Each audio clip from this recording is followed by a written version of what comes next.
ఓం నమో వెంకటేశాయ. వదనజిత నిశేషం కోటి సూర్య ప్రకాశం సకల జగదధీశం మాల్య సంశోభికేశం నిఖిల సురమునీశం దూత శాఖా మృగేశం విజిత నిశచరేశం నౌమ్యహం జానకీశం. కోటి సూర్యులతో సమానమైనటువంటి ముఖవర్చస్సు కలిగిన వాడు, సకల జగదాధీశుడు, ఆశ్రిత పరిపాలకుడు అయినటువంటి శ్రీరామచంద్రునికి నమస్కరిస్తూ తదభిన్న స్వరూపుడైనటువంటి ఆ శ్రీనివాసుని యొక్క దయా విశేషం చేత సమస్త మానవాళికి ధర్మ తత్పరతను సకల కార్యసిద్ధిని చేకూర్చాలన్నటువంటి సంకల్పంతో తిరుమల తిరుపతి దేవస్థానం వారు నిర్వహిస్తున్నటువంటి శ్రీమద్ రామాయణం అయోధ్యాకాండ ప్రవచన పారాయణ కార్యక్రమంలో నేటికి మనం 355వ రోజులోకి ప్రవేశించాం. ఈ కార్యక్రమంలో ముందుగా రామదాసు వారి సంకీర్తన అయినటువంటి పాహిరామ ప్రభో అనేటటువంటి సంకీర్తనను కుమారి కె లక్ష్మీరాజ్యం గారు, అన్నమాచార్య ప్రాజెక్టు కళాకారులు వారి బృందం యొక్క సహకారంతో ఆలపిస్తారు. శ్రవణం చేద్దాం. ఓం నమో వెంకటేశాయ.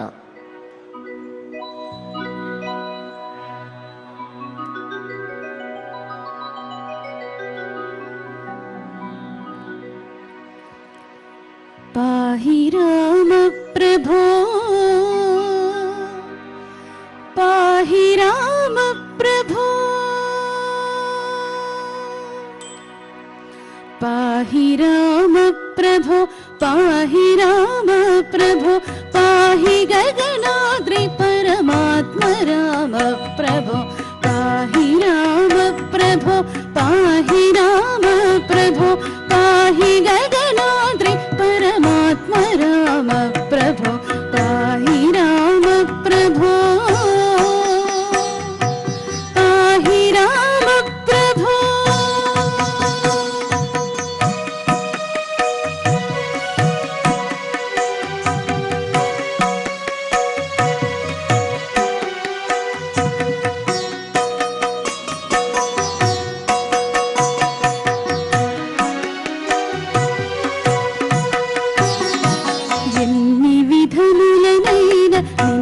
प्रस्तुति जेतु कंदर्प जनक करिवरद राम प्रभो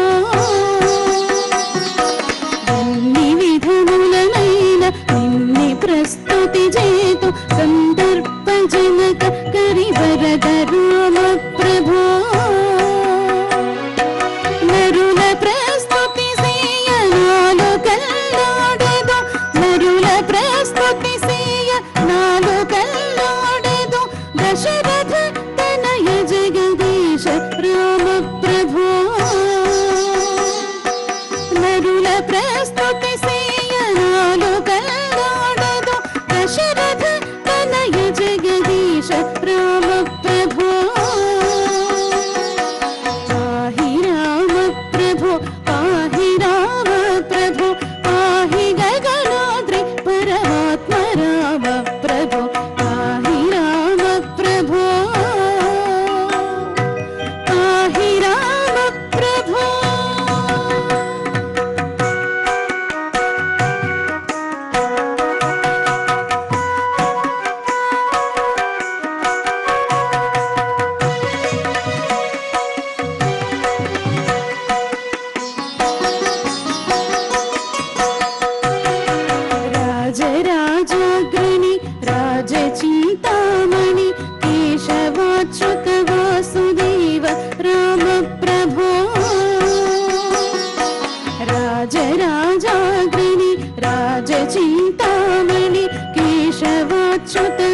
వివిధ రూప శరణు సద్గురు సింధు శయన రామ ప్రభో అవనిలో కైవరము అమర నారాయణ అవనిలో కైవరము అమర నారాయణ ఆదిమూర్తి అనంత శక్తి రామ ప్రభో అవనిలో కైవరము అమర నారాయణ ఆదిమూర్తి అనంత శక్తి రామ ప్రభో పాహి రామ ప్రభో పాహి రామ ప్రభో పాహి గగనాద్రి పరమాత్మ రామ ప్రభో పాహి రామ ప్రభో పాహి రామ ప్రభో పాహి గగనాద్రి పరమాత్మ రామ ప్రభో పాహి రామ ప్రభో పాహి రామ ప్రభో పాహి రామ ప్రభో పాహి రామ ప్రభో పాహి రామ ప్రభో పాహి రామ ప్రభో. సంకీర్తనను ఎంతో చక్కగా శ్రవణం చేశాం. ఇక ఇప్పుడు శ్రీ గురు ధ్యానపూర్వకంగా సంకల్ప వాక్యాలను అందరము కలిసి పలుకుతూ ఈ కార్యక్రమాన్ని ప్రారంభం చేసుకుందాం. శ్రీ గురు ధ్యానం గురుర్బ్రహ్మా గురుర్విష్ణు గురుర్దేవో మహేశ్వరః గురుః సాక్షాత్ పరం బ్రహ్మ తస్మై శ్రీ గురవే నమః. శ్రీనివాస ధ్యానం శ్రీ వెంకటాద్రినిలయః కమలాకాముకః పుమాన్ అభంగుర విభూతిర్నః తరంగయతు మంగళం. అధ సంకల్పః శ్రీమదాదివరాక్షేత్రే విరాజమానస్య శ్రీ పద్మావతీ జానే అఖిలాండకోటి బ్రహ్మాండ నాయకస్య శ్రీరామచంద్ర రూపాంతరస్య భగవతః శ్రీ వెంకటేశ్వర స్వామినః సన్నిధౌ హనుమత్ సీతా లక్ష్మణ భరత శత్రుఘ్న పరివార సమేత శ్రీరామచంద్ర పరబ్రహ్మణః పరిపూర్ణానుగ్రహేణ అస్మిన్ భువనే సమస్తాధివ్యాధీనాం నివారణార్థం భారతవర్షే విద్యా విత్త వాణిజ్య కృషి వైద్య వైజ్ఞానిక దేశరక్షణాదిరంగేషు విద్యమానానాం ఆస్తిక మహాజనానాం సర్వేషాం సకుటుంబానాం ఆయురారోగ్యైశ్వర్య సద్బుద్ధీత్యాది సర్వశుభఫలప్రాప్త్యర్థం ధర్మాచరణద్వారా శ్రీరామరాజ్యస్య పునర్వ్యవస్థాపనార్థం ఉద్యోగార్థినాం సముచితోద్యోగప్రాప్త్యర్థం దంపతీనాం అనుకూల దాంపత్య సిద్ధ్యర్థం సంతానస్య పితృవాక్య పరిపాలనానుకూల బుద్ధి ప్రచోదనార్థం సకల కార్య సిద్ధ్యర్థం గో సంరక్షణార్థం చ శ్రీమద్వాల్మీకి రామాయణే అయోధ్యాకాండే యథాశక్తి శ్లోకం వ్యాఖ్యాన పురస్సరం చతుశ్చత్వారింశ సర్గ శ్లోక పారాయణం తథా శ్రీధన్వంతరి మంత్రపారాయణంచ అన్యోన్య సహాయేన ఆచార్యముఖేన కరిష్యామహే. శ్రీవాల్మీకి ప్రార్థనా కూజంతం రామ రామేతి మధురం మధురాక్షరం ఆరుహ్య కవితాశాఖాం వందే వాల్మీకి కోకిలం.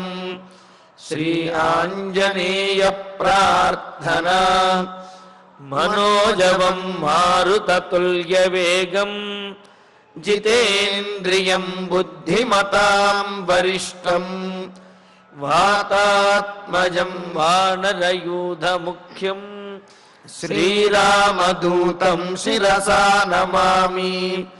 శ్రీరామాయణ ప్రార్థనా వాల్మీకి గిరి సంభూత రామసాగరగామిని పునాతి భువనం పుణ్యాం రామాయణ మహానదీ. శ్రీరామ ప్రార్థనా అయోధ్యాఖ్యేతు గుర్వర్ధే త్యక్త్వా రాజ్యం గిరౌ వసన్ పాదుకే భరతాయాదాత్ స రామః శరణం మమ. శ్రీరామచంద్ర పరబ్రహ్మణే నమః. అథ శ్రీమద్ రామాయణే ఆది కావ్యే అయోధ్యాకాండే చతుశ్చత్వారింశః సర్గః. శ్రీమన్నారాయణ చరణౌ శరణం ప్రపద్యే. శ్రీమతే నారాయణాయ నమః. శ్రీరామాయ నమః.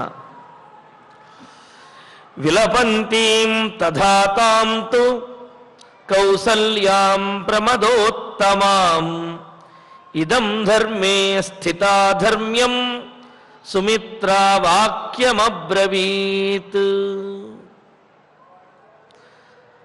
కౌసల్యాదేవి అంతఃపురంలో దశరథ మహారాజు వద్ద కూర్చొని ఆయనను నిమురుతూ తాకుతూ కౌసల్యాదేవి తనలో ఉన్నటువంటి బాధనంతటినీ కూడా బయటకు చెబుతూ ఉన్నది.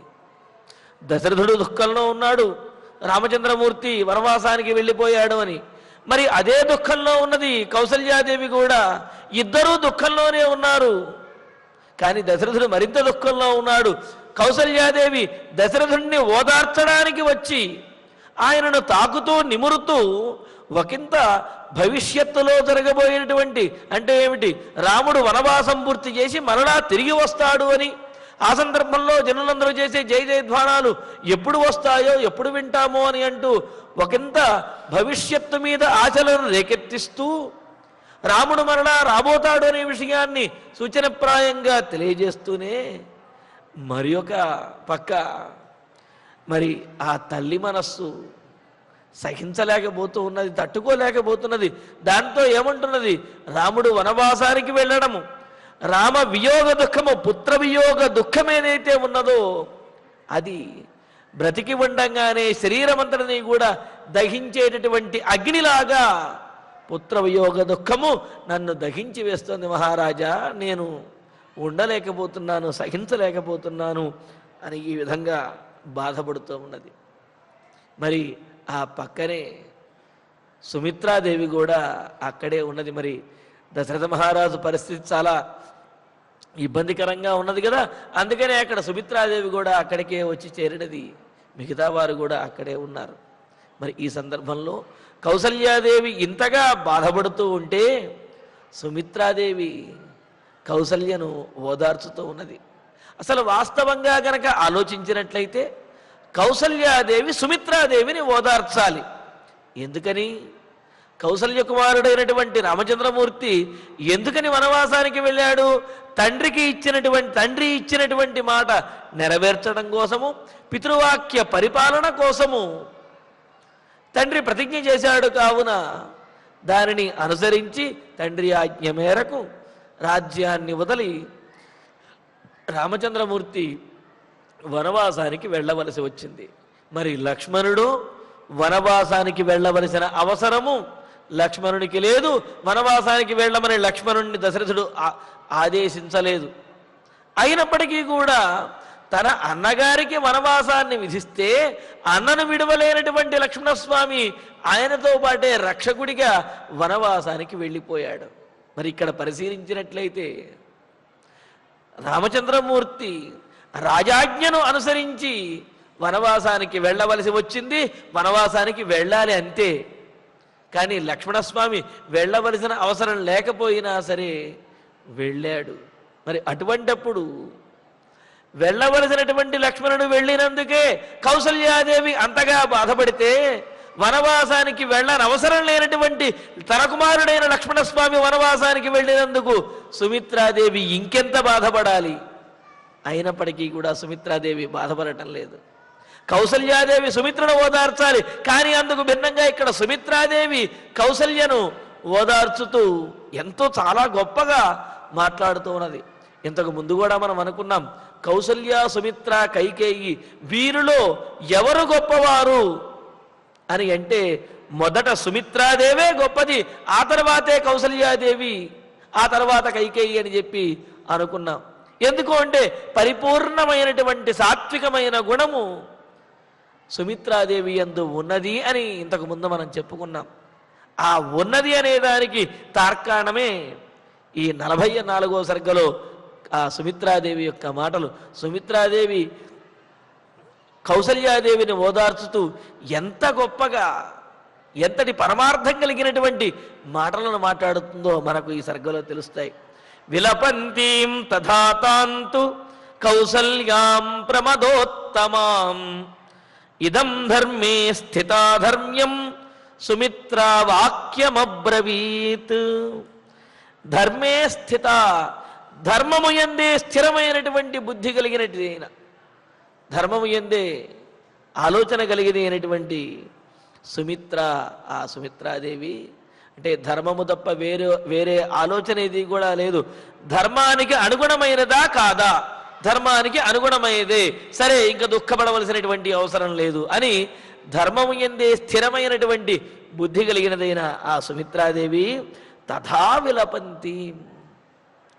రాముడు దూరం అవ్వటం ద్వారా పుత్రవియోగ దుఃఖంతో శరీరము దహించి వేస్తున్నంతగా అంతగా విలపిస్తున్నటువంటి దుఃఖిస్తున్నటువంటి ప్రమదోత్తమం, స్త్రీలలో ఉత్తమురాలైన ఉత్తమ స్త్రీ అయినటువంటి తాం కౌసల్య, ఆ కౌసల్యతోటి మాట్లాడుతూ ఉన్నది సుమిత్రాదేవి.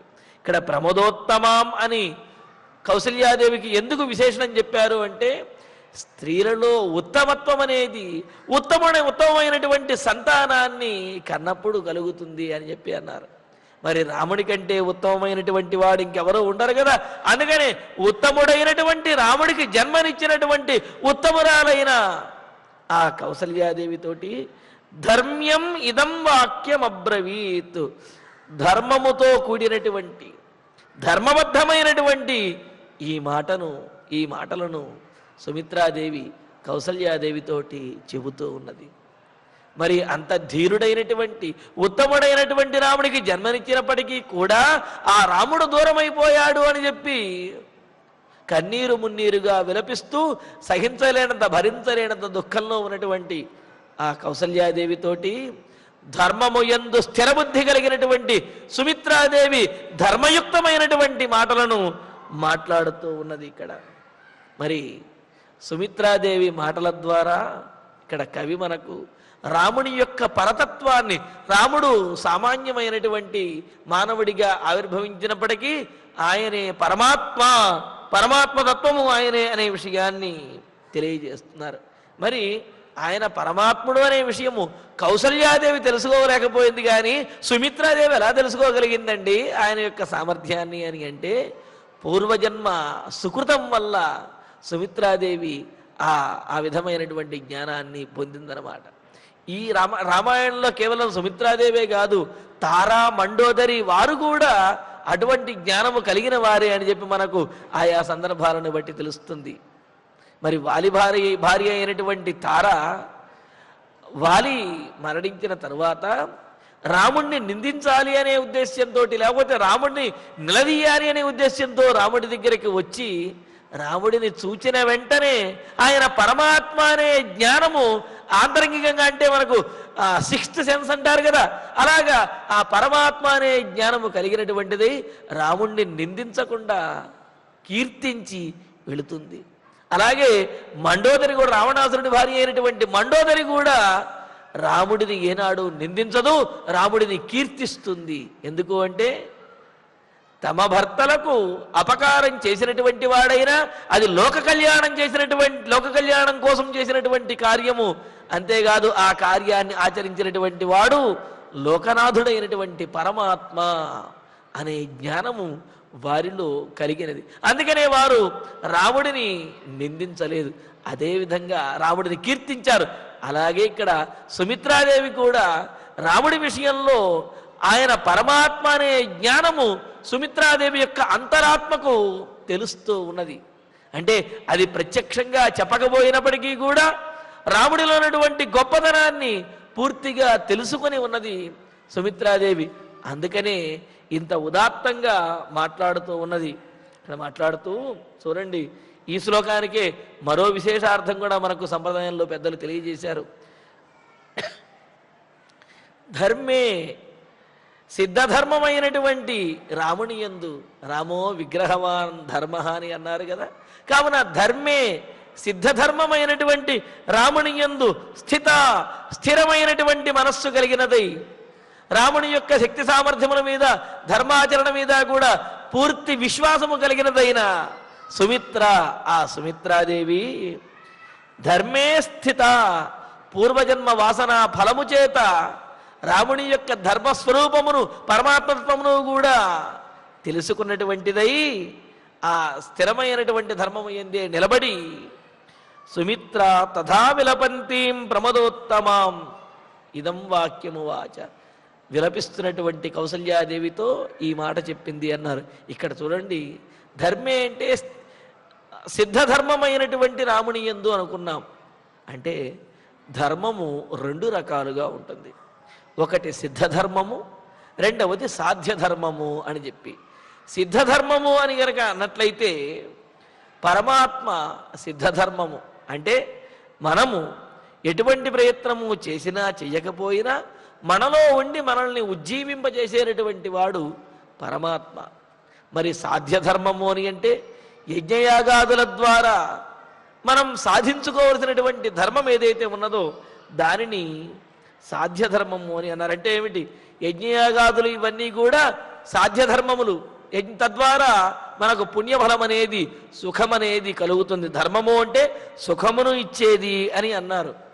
ధర్మము సుఖమును ఇచ్చేది అంటే సాధ్యధర్మము అంటే యజ్ఞయాగాదులు ఆచరించడము అనే ధర్మము ద్వారా సుఖమును పొందినట్లయితే సాధ్యధర్మం ద్వారా మనం సుఖాన్ని పొందినట్లు. సిద్ధధర్మము అంటే ప్రత్యేకమైనటువంటివేమీ చేయవలసిన అవసరం లేదు, పరమాత్మయే సిద్ధధర్మము, ఆయనే మనలో ఉండి మనల్ని నడిపిస్తున్నాడు అని భావన. కావున పరమాత్మ స్వరూపం సిద్ధధర్మము. యజ్ఞయాగాదులు మనం చేసే పూజాది కార్యక్రమములు ఇవన్నీ కూడా సాధ్యధర్మములు అని రెండు రకాలుగా చెప్పారు. ఇక్కడ రాముడు సిద్ధధర్మము ఎందుకు అంటే రాముడు లోకాన్ని రక్షించడం కోసము అని చెప్పి ఎవరూ కూడా ప్రత్యేకంగా ఆయన్ని అడగవలసిన అవసరం లేదు, లోకాన్ని రక్షించడం కోసము అని బయలుదేరి వెళ్ళాడు. ధర్మస్వరూపుడే రాముడు. అందుకనే సిద్ధధర్మస్వరూపుడనే విషయాన్ని తెలుసుకున్నటువంటి సుమిత్రాదేవి సిద్ధధర్మే, స్థిరధర్మమైనటువంటి సిద్ధధర్మమైనటువంటి రాముని యందు విశ్వాసం కలిగినటువంటిదే, స్థిరమైనటువంటి బుద్ధి కలిగినటువంటిదైన ఆ సుమిత్రాదేవి ధర్మే స్థిత, పూర్వజన్మ వాసన ఫలము చేత ఆ జ్ఞానాన్ని పొందినటువంటిదై అంతరాత్మకు ఆ జ్ఞానం తెలుస్తుంది కదా. సతాం హి సందేహ పదేషు వస్తుషు ప్రమాణం అంతఃకరణ ప్రవృత్తయ అని అంటారు. సత్పురుషులకు, సజ్జనులకు ఏదైనా విపత్కరమైనటువంటి పరిస్థితి వస్తే, లేకపోతే నిర్ణయం తీసుకోవడంలో ఏం చెయ్యాలో అనే పాలుపోయినటువంటి పరిస్థితి వచ్చినప్పుడు వారి అంతరాత్మ వారికి బోధిస్తుందిట. వారి అంతరాత్మే వారికి ప్రమాణంగా ఉంటుంది. ఇక్కడ సుమిత్రాదేవి అంతరాత్మ రాముడి విషయంలో చాలా స్థిరంగా ఉన్నది. రాముడు సామాన్యమైనటువంటి వాడు కాదు, ధర్మస్వరూపుడు, పరమాత్మ అనే విషయాన్ని సుమిత్రాదేవి యొక్క అంతరాత్మ ఆమెకు తెలియజేస్తున్నది. అందుకనే సుమిత్రాదేవి ఇంత ఉదాత్తంగా గొప్పగా మాట్లాడుతూ ఉన్నది. మరి అందుకనే విలపంతీం ప్రమదోత్తమాం తాం కౌసల్యాం, ఉత్తమ స్త్రీ అయిన రామునికి జన్మనిచ్చినటువంటిదైన ఆ కౌసల్యాదేవి విలపిస్తూ ఉంటే సుమిత్రాదేవి ఇలా ఓదారుస్తూ ఉన్నది. కన్నతల్లి అయినప్పటికీ కూడా తన కుమారుని యొక్క గొప్పతనాన్ని, పరమాత్మత్వాన్ని తెలుసుకోకుండా విలపిస్తూ ఉన్నటువంటి కౌసల్యాదేవితో, కన్నతల్లి కాకపోయినప్పటికీ కూడా ఆ రాముని యొక్క పరమాత్మతత్వాన్ని, ధర్మ నిరతని తెలుసుకున్నటువంటిదైన సుమిత్రాదేవి ఈ విధంగా ధర్మ్యం ఇదం వాక్యం, ధర్మంతో కూడిన, అంటే సామాన్య ధర్మం కాదు, విశేషమైనటువంటి ధర్మంతో కూడినటువంటి ధర్మాన్ని ఏనాడు తప్పనటువంటి ధర్మబద్ధమైనటువంటి ఇదం వాక్యం అబ్రవీత్, ఈ మాటను చెబుతూ ఉన్నది. ఏమని చెబుతున్నది? తవార్యే సద్గుణైర్యుక్త పుత్ర సపురుషోత్తమ కింతే విలపితే నైవం కృపణం రుదితే నవా. సత్పురుషులు అనుసరించేటటువంటి మార్గాన్ని అనుసరిస్తూ, సత్పురుషుల్లాగా చక్కగా సత్పురుషులు అనుసరించే ధర్మ మార్గంలో ధర్మాన్ని ఏమాత్రము కూడా రేఖామాత్రం అపిక్షుణ్ణాం ఆమనోర్ వర్తనఃపరం అని అంటారు. అసలు అయోధ్యానగరంలో ఆ ఇక్ష్వాకు వంశ రాజుల యొక్క పాలనలో ఉన్న ప్రజలు కూడా ఒక గీసిన గీటు దాటనట్టుగా ధర్మ మార్గాన్ని విడిచిపెట్టకుండా ఉంటారట. మరి అటువంటిది ఆ ప్రజలకు ప్రభువు అయినటువంటి వారు ఎలా ధర్మాన్ని తప్పుతారు? అందుకనే సత్పురుషుల చేత ఆచరించబడినటువంటి ధర్మమును శ్రీరాముడు ఆచరిస్తూ ఉన్నాడు. అలాగా సత్పురుషుల మార్గంలో పయనిస్తూ ధర్మాన్ని ఆచరించేటటువంటి తన కుమారుణ్ణి చూచి తాను ఆనందించవలసి ఉండగా విషాదాన్ని పొంది దుఃఖిస్తూ ఉన్నది కౌసల్యాదేవి. అందుకని అక్క కౌసల్యాదేవి, ఆనందించవలసినటువంటి ఈ సందర్భంలో విచారిస్తావెందుకు? విచారించవలసినటువంటి అవసరమేమీ లేదు అని కౌసల్యాదేవిని ఓదార్చుతూ ఉన్నది. ఇదేమిటండి, కొడుకు దూరం అయితే ఆనందించమని చెబుతున్నది, పైగా ఇక్కడ ధర్మపరమైన మార్గము, ఉత్తమమైన మార్గాన్ని చెబుతున్నది. ఏమిటి ఆ మార్గము? ఏమిటి సుమిత్రాదేవి గ్రహించినటువంటి ఆ విశేషమైనటువంటి ధర్మము అంటే చెబుతున్నది సుమిత్రాదేవి, ఆర్యే పూజ్యురాల, రాముడంతటి వాడికి తల్లి అవ్వడం ద్వారా నువ్వు పూజ్యురాలివయ్యావు, నీ ధర్మాన్ని నువ్వు పాటించడం ద్వారా పూజ్యురాలివయ్యావు. పైగా ఏమని చెప్పావు? ఎం పాలయసి ధర్మం స్వం ధృత్యాచ నియమేన చ సవై రాఘవశార్దూల ధర్మస్వాం అభిరక్షతు అని చెప్పి, రామచంద్ర నువ్వు ఏ ధర్మాన్ని అయితే ఆచరిస్తున్నావో ఆ ధర్మము ఎప్పుడూ నీకు రక్షణగా ఉంటుంది అని చెప్పి పంపించినటువంటి నీవు పూజ్యురాలివి. అంతటి గొప్పదైనటువంటి కౌసల్యాదేవి, సద్గుణైర్యుక్త తమ పుత్ర, సద్గుణములతో కూడినటువంటి నీ కుమారుడైన సహా ఆ శ్రీరామచంద్రుడు పురుషోత్తముడు, పురుషులలో ఉత్తముడైనటువంటి వాడు, శ్రేష్ఠుడు. తే ఏమం విలపితేన కృపణం రుదితేనవా కిం, అటువంటి కుమారుడు ఆచరిస్తున్నటువంటి ధర్మ మార్గంలో పయనిస్తున్నటువంటి అటువంటి కుమారుణ్ణి చూచి, అతను ఆచరిస్తున్నటువంటి ధర్మాన్ని చూచి ఆనందించవలసింది పోయి ఏవం రుదితేన, ఈ విధంగా రోధించడము, అవి పైగా కృపణం, చాలా దీనంగా ఇంతగా రోధించడం ఎందుకని? ఇలా రోధించడం వల్ల ప్రయోజనమే ఉన్నది? ఇలా రోధించడం నీకు తగునా? వీరమాతమైనటువంటి నీవు ఇలా రోధించడం ఏమాత్రము నీకు తగదు. ఎందుకు అంటే నీ కుమారుడు పురుషశ్రేష్ఠుడైనటువంటి వాడు, ఆయన ధర్మపదాన్ని విడవనటువంటి వాడు. కావున అతను చేస్తున్నటువంటి ఈ ఘనకార్యములను చూచి ఆనందించవలసినది పోగా నీవు ఇలాగా బాధపడటం అనేది ఏమాత్రమో కూడా సరి అయినది కాదు. అంతే కదా, కొడుకు ఏదైనా తన సంతానం ఏదైనా ఘనకార్యం చేస్తూ ఉంటే, లేకపోతే యుద్ధం చేస్తూ పరాక్రమంతో విజృంభించి యుద్ధం చేసి శత్రువులను ఓడిస్తూ ఉంటే అక్కడ అది చూచినటువంటి తల్లిదండ్రులు అయ్యో నా కుమారుడు యుద్ధం చేస్తూ కష్టపడిపోతున్నాడు అని చెప్పి బాధపడతారా? లేకపోతే ఆ యుద్ధంలో వీర విక్రమాన్ని చూపిస్తూ ఎదురు లేకుండా శత్రువులను చెండాడుతున్నాడు అని చెప్పి ఆనందిస్తారా? అంటే ఎవరైనా సరే తన కుమారుడు యుద్ధంలో ఈ విధంగా రెచ్చిపోయి యుద్ధం చేస్తూ శత్రువులను చెండాడుతూ ధర్మ సంస్థాపన చేస్తూ ఉన్నాడు అంటే ఆనందించే తీరుతారు కదా. మరి అలాంటిది రామచంద్రమూర్తి ఇక్కడ తాను సంకటకరమైనటువంటి పరిస్థితుల్లో కూడా ధర్మాన్ని విడిచిపెట్టకుండా ధైర్యంతో ఉంటూ వెనుకాడకుండా ఆయన అలాగ ధర్మపథంలో ముందుకు వెళుతూ ఉంటే అది చూచి ఆనందించవలసినటువంటి నీవు ఇలా విలపించడం అనేది సరి అయినటువంటి పని కాదు, ఇది నీకు తగదు అని కౌసల్యాదేవికి సుమిత్రాదేవి చెబుతున్నది. ఇందులో పరమార్థము విశేషార్థములు ఉన్నాయి. చూడండి, ఆర్యే గొప్ప భాగ్యవంతురాలా అని అంటున్నది. కుమారుడు దూరమయ్యి పుత్రవియోగ శోకంతో దుఃఖిస్తున్నటువంటి కౌసల్యను ఉద్దేశించి సుమిత్రాదేవి ఏమంటోంది? ఆర్యే భాగ్యవంతురాలా అని సంబోధిస్తున్నట్టు. ఏమిటమ్మా నా భాగ్యం నేను పొందింది అని అంటే, తవ పుత్ర సహా, నీ కుమారుడు అతడు. ఎవరా అతడు అంటే లోకప్రసిద్ధుడైనటువంటి వేదాంత వేద్యుడైనటువంటి ఆ పరమాత్మయే అని అన్నారు. ఏమిటి పరమాత్మ అనే విషయం ఈ శ్లోకంలో ఎక్కడ ఉన్నది అంటే పురుషోత్తమ అనే పదం ద్వారా తెలుస్తున్నది అన్నారు. ఎలా తెలుస్తున్నది అంటే అసలు ముందు పురుష అంటే ఏంటో తెలుసుకుందాం. పురి శరీరే శేతే ఇది పురుష, శరీరంలో ఉండేటటువంటి వాడు కావున పురుషుడు అని అన్నారు. శరీరంలో ఎవరుంటారు? జీవుడు ఉంటాడు. కావున జీవుడిని పురుష అని అన్నారు. మరి రాముడిని ఇక్కడ ఏమంది? పురుషోత్తమ అని అంది. అంటే జీవులందరికంటే కూడా ఉత్తముడైనటువంటి వాడు అని చెప్పి అన్నారు. ఇక్కడ పురుష శబ్దానికి క్షేత్రజ్ఞ ఆత్మ పురుష అని అమరంలో చెప్పినట్టుగా క్షేత్రజ్ఞుడు ఆత్మ పురుష అని చెప్పి పురుష శబ్దానికి ఈ విధంగా ఆత్మ అని క్షేత్రజ్ఞుడు అనే అర్థములు ఉన్నాయి. కావున శరీరంలో ఉండేటటువంటి వాడు ఆ జీవుడు ఎవరైతే ఉంటారో ఆ జీవుణ్ణి పురుషుడు అని చెప్పి అన్నారు. మరి రాముడిని ఏముంది ఇక్కడ? పురుషోత్తముడు అని చెప్పి అన్నది. మరి ఆ పురుషోత్తముడు అంటే ఈ జీవులన్నిటికంటే కూడా అన్నింటినీ మించి ఉత్తమమైనటువంటి వాడు, అన్నిటికీ ఆధారభూతమైనటువంటి వాడు అని అర్థం వస్తుంది.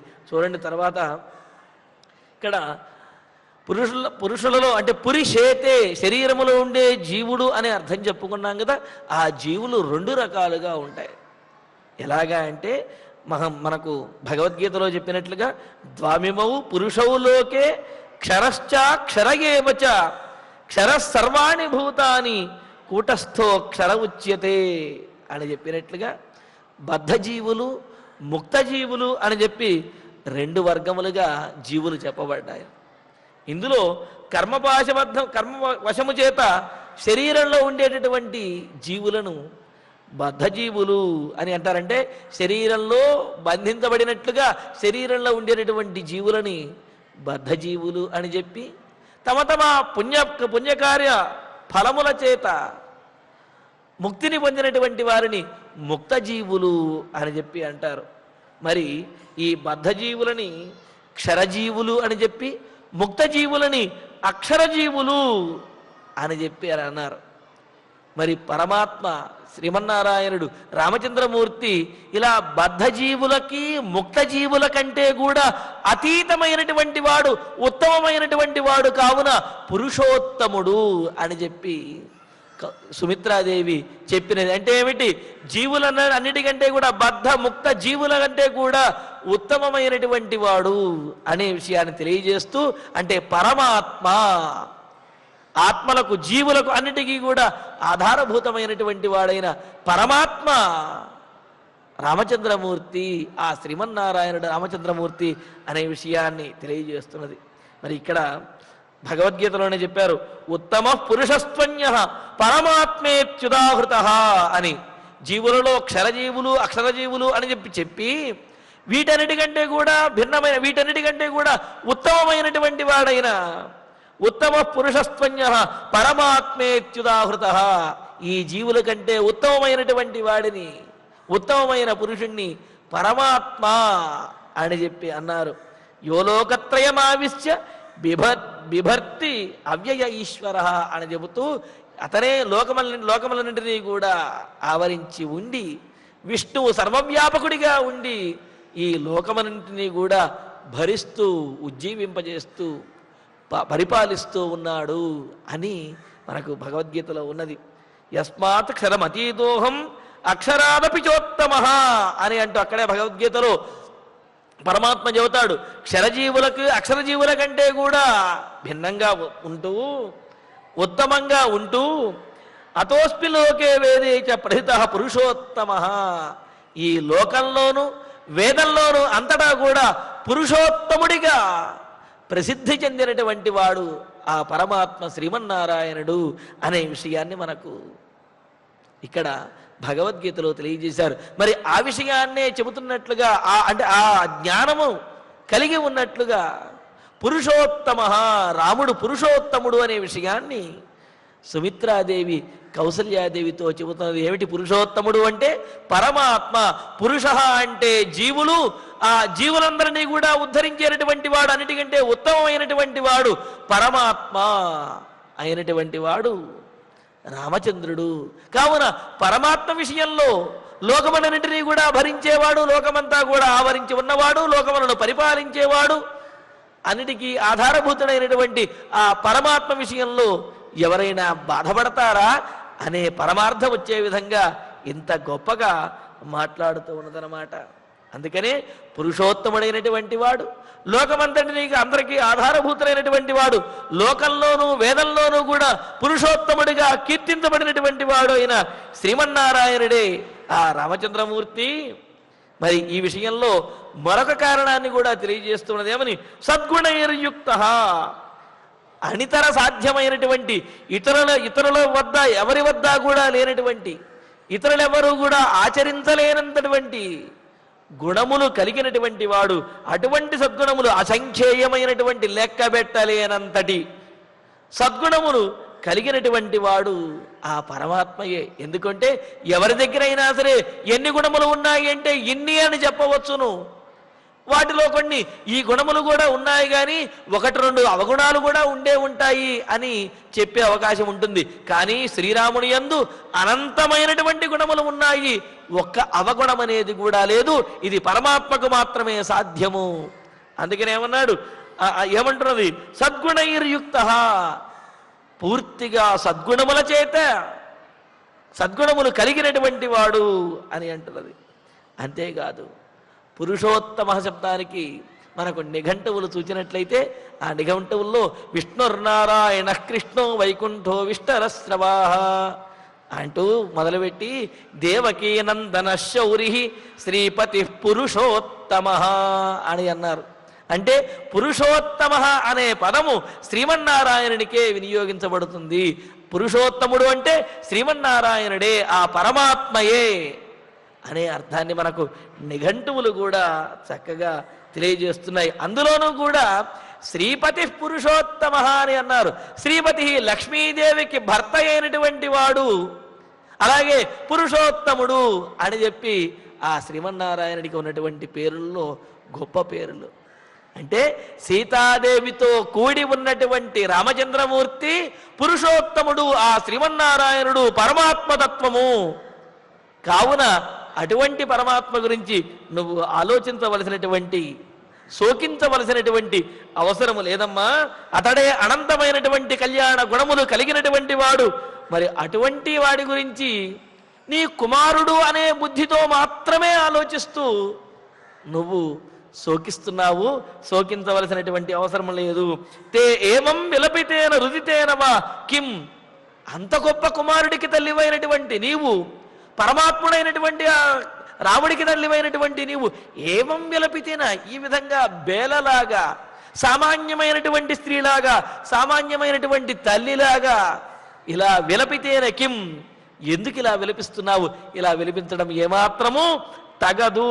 నీవు రామతత్వం తెలియక, రాముని యొక్క శక్తి సామర్థ్యములను గురించి ఆలోచించక, ఆయన యొక్క తత్వాన్ని తెలుసుకోలేక నువ్వు ఇలాగ విలపిస్తున్నావు. కానీ రాముడు ధర్మపథంలో ఉన్నాడు, సర్వసమర్థుడు, పరమాత్మతత్వమైనటువంటి వాడు. కావున ఆయన గురించి, రాముడి గురించి, అతడి గురించి నీవు విలపించవలసినటువంటి అవసరము లేదు. కాకపోతే పుత్రుడు అనే బుద్ధితో నువ్వు విలపిస్తున్నావు. కానీ కేవలం పుత్రుడిగా కాకుండా అతనిలో ఉన్నటువంటి ధర్మాన్ని, శక్తి సామర్థ్యాలని చూడవమ్మా అని ఇక్కడ సుమిత్రాదేవి చాలా గొప్పగా రాముని యొక్క గుణములను కీర్తిస్తూ, అతని యొక్క శక్తి సామర్థ్యములను తెలియజేస్తూ, అతను పరమాత్మయే అనే విషయాన్ని కూడా తన మాటల ద్వారా చెప్పకనే చెబుతూ చాలా ఉదాత్తంగా మాట్లాడుతున్నది. మరి కౌసల్యాదేవి మాత్రము తన కుమారుడు అనే భావనలోనే ఉన్నది.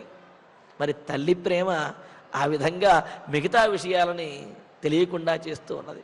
అందుకనే రామదాసు వారు కూడా అంటారు, ఏమయ్య రామ బ్రహ్మేంద్రాదులకైన నీమాయ తెలియ వశమా అని అంటూ, సుతుడనుచు దశరథుడు, హితుడనుచు సుగ్రీవుడు, అతి బలాఢ్యుండనుచు కపులు, క్షితినాథిడనుచు భూపతులు అని చెప్పి ఈ విధంగా అంటూ, పతిత పావనుడని భావింపలేరేని దశరథుడేమో నా కొడుకో నా కొడుకో, నా కుమారుడు నా కుమారుడు అని చెప్పి ఆయన విలపిస్తూ ఉన్నాడు, ఆయన గుండెలు బాదుకుంటూ ఉన్నాడు.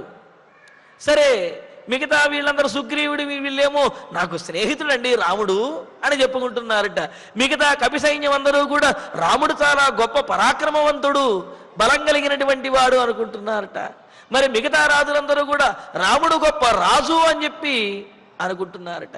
వాళ్ళందరూ వారి వారికి మనసుకు తగ్గినట్టుగా వారి వారి పరిధిలో ఆలోచిస్తూ వారికి తగిన వాడిగా నిన్ను భావిస్తూ ఉన్నారు. కానీ నువ్వు పరమాత్ముడివి అనే విషయాన్ని వాళ్ళెవరూ తెలుసుకోలేకపోతున్నారయ్యా అని చెప్పి రాముణ్ణి సంకీర్తన చేస్తారు. మరి అలాగ ఇక్కడ కౌసల్యాదేవి తన కుమారుడు అని మాత్రమే ఆలోచిస్తూ అలా విలపిస్తున్నది. కానీ సుమిత్రాదేవి వాస్తవాన్ని చెబుతూ ఉన్నది, నీవు కుమారుడు అని నీవు విలపించవద్దు, రాముడు సర్వసమర్థుడు, ధర్మపాలకుడు, పరమాత్మతత్వము, కావున ఆయన గురించి విలపించవలసిన అవసరము లేదు అని చెప్పి చాలా చక్కగా సయుక్తికంగా సుమిత్రాదేవి కౌసల్యాదేవికి రాముని యొక్క గుణములను చెబుతున్నది. మరి ఇందులో ఉన్నటువంటి మరిన్ని విశేషాలను తరువాతి ప్రవచనంలో తెలుసుకుందాము. ఇక ఇప్పుడు ఆచార్యుడు వారి ద్వారా శ్లోకాలను పారాయణ చేసుకుందాము. విలపంతీం తథా తాంతు కౌసల్యాం ప్రమదోత్తమాం ఇదం ధర్మే స్థితాధర్మ్యం సుమిత్రా వాక్యమబ్రవీత్ తవార్యే సద్గుణైర్యుక్తః సపుత్రః పురుషోత్తమః కిం తే విలపితేనైవం కృపణం రుదితేన వా యస్తవార్యే గతః పుత్రః త్యక్త్వా రాజ్యం మహాబలః సాధుకుర్వన్ మహాత్మానం పితరం సత్యవాదినం శిష్టైః ఆచరితే సమ్యక్ శశ్వత్ ప్రేత్య ఫలోదయే రామో ధర్మే స్థితశ్రేష్ఠః న శోచ్యః న శోచ్యః కదాచన కదాచన వర్తతే చ వర్తతే చ ఉత్తమాం వృత్తిం ఉత్తమాం వృత్తిం లక్ష్మణోస్మిన్ లక్ష్మణోస్మిన్ సదా నఘః సదా నఘః దయావాన్ దయావాన్ సర్వభూతేషు సర్వభూతేషు లాభస్తస్య లాభస్తస్య మహాత్మనః మహాత్మనః ఇత్యార్షే ఇత్యార్షే శ్రీమద్ రామాయణే శ్రీమద్ రామాయణే ఆదికావ్యే ఆదికావ్యే అయోధ్యాకాండే అయోధ్యాకాండే చతుశ్చత్వారింశే సర్గే చతుశ్చత్వారింశే సర్గే పంచశ్లోకాః పంచశ్లోకాః. ఫలశ్రుతి నుండి మంగళాంతం వరకు అందరము కలిసి పఠిద్దాం. ఫలశ్రుతి ఆయుష్యమారోగ్యకరం యశస్యం సౌభ్రాతృకం బుద్ధికరం సుఖం చ శ్రోతవ్యమేతన్నియమేన సద్భిః ఆఖ్యానమోజస్కరమృద్ధికామైః శ్రీరామచంద్ర పరబ్రహ్మణే నమః. అథ ధన్వంతరి ధ్యానం అచ్యుతానంత గోవింద విష్ణో నారాయణామృత రోగాన్ మే నాశయాశేషాన్ ఆశు ధన్వంతరే హరే. ఆరోగ్యం దీర్ఘమాయుష్యం బలం తేజోధియం శ్రియం స్వభక్తేభ్యోనుగృహంతం వందే ధన్వంతరిం హరిం. ధన్వంతరేరిమం శ్లోకం భక్త్యా నిత్యం పఠంతి యే అనారోగ్యం న తేషాం స్యాత్ సుఖం జీవంతి తే చిరం. ఓం నమో భగవతే వాసుదేవాయ ధన్వంతరయే అమృతకలశహస్తాయ వజ్రజలౌకహస్తాయ సర్వామయ వినాశనాయ త్రైలోక్యనాథాయ మహావిష్ణవే స్వాహా. ఓం వాసుదేవాయ విద్మహి సుధాహస్తాయ ధీమహి తన్నో ధన్వంతరి ప్రచోదయాత్. అథ నవగ్రహ ప్రార్థనా ఆరోగ్యం పద్మబంధుర్వితరతు నితరాం సంపదం శీతరశ్మిః భూలాభం భూమిపుత్రః సకలగుణయుతాం వాగ్ విభూతిం చ సౌమ్యః సౌభాగ్యం దేవమంత్రీ రిపుభయశమనం భార్గవః శౌర్యమార్కిః దీర్ఘాయుః సైంహికేయః విపులతరయశః కేతుః ఆచంద్రతారం. అరిష్టాని ప్రణశ్యంతు దురితాని భయాని చ శాంతిరస్తు శుభం మేస్తు గ్రహాః కుర్వంతు మంగళం. అథ క్షమా ప్రార్థనా యదక్షరపదభ్రష్టం మాత్రాహీనం చ యద్భవేత్ తత్సర్వం క్షమ్యతాం దేవ నారాయణ నమోస్తుతే. అథ భగవత్సమర్పణం కాయేన వాచా మనసేంద్రియైర్వా బుద్ధ్యాత్మనా వా ప్రకృతే స్వభావాత్ కరోమి యద్యత్ సకలం పరస్మై నారాయణాయేతి సమర్పయామి. అథ మంగళం శ్రియః కాంతాయ కళ్యాణ నిధయేర్ధినాం శ్రీవేంకటనివాసాయ శ్రీనివాసాయ మంగళం.